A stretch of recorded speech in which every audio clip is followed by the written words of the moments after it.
Billionaire CEO begs for help without translator, until the black janitor walks in and stuns the room. The conference room at the International Business Summit in New York was buzzing with high-stakes energy. Billionaires, investors, and industry leaders from across the globe were gathered in suits worth more than most people's yearly salaries. But all eyes turned when Victor Lang, the reclusive tech billionaire from China, entered flanked by his advisors, his face visibly distressed. The translator who was meant to assist him in presenting a groundbreaking multi-billion-dollar green tech deal had mysteriously taken ill just moments before the meeting. Victor stood silently at the front, clutching his notes, eyes scanning the room helplessly. The moment was slipping away. This pitch was crucial not just for his company, but for the climate change initiative he had spent 10 years developing. He tried to speak, his voice low and broken with a heavy accent. Confusion rippled through the room. People shifted uncomfortably. A few snickered. Others whispered. The tension was thick. Behind the towering glass walls, a janitor in a blue uniform named Malcolm Jennings watched while pushing a mop bucket. He was tall, in his late 50s, with a quiet dignity about him. Every day, he moved unseen through these halls filled with people who never looked him in the eye. Malcolm didn't expect to stop that day. He didn't expect his world, or anyone else's, to change. But as Victor fumbled, clearly on the verge of breaking down in front of the world's most powerful business minds, Malcolm did something no one else in the room had the instinct, or humility, to do. He stepped forward.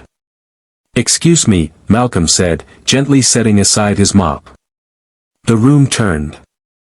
Some looked appalled. A few rolled their eyes. Victor looked at him, startled. You speak Mandarin?" he asked in his native tongue. Malcolm smiled softly and answered fluently, "I studied in Beijing.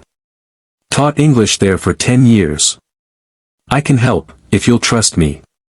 Victor's eyes filled with stunned relief. Without hesitation, he nodded. And just like that, Malcolm walked up to the front, next to a billionaire, wearing a janitor's uniform, and began translating with grace, clarity, and emotion. The presentation transformed. The attendees, initially distracted or dismissive, now leaned in. Malcolm's voice carried Victor's passion, not just the words, but the intent behind them. He translated not just with accuracy but with heart, bridging two worlds that had never truly seen each other. As the final slide faded, the room stood in silence. Then, applause. Long, heartfelt, thunderous applause. Victor turned to Malcolm and bowed deeply. But the moment didn't end there. One of the CEOs in the room, an influential investor named Margot Fields, leaned forward and asked, "Who are you?" Malcolm smiled. "I'm just the janitor." "No, you're not," Victor said, placing a hand on his shoulder. "You just saved my life's work." As the conference broke into conversation and offers, Victor insisted Malcolm join them for lunch. And over plates of salmon and sparkling water, Malcolm shared his story. He'd once been a teacher in China, passionate about languages and culture. But after returning to the U.S. to care for his ill mother, things fell apart. Jobs were scarce. Bills mounted. He took the first work he could get, cleaning offices in buildings he once dreamed of working in. There was silence at the table. Not out of pity, but reverence.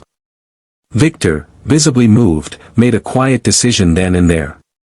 2 weeks later, Malcolm received an official offer to become the head of international cultural communications at Victor's company. With a 6-figure salary, full benefits, and relocation support. But Malcolm had one condition: he wanted to keep working in the same building, at least part-time. Not as a janitor, but as a mentor for staff in overlooked roles, helping them learn languages, build confidence, and believe in their potential again. Victor agreed.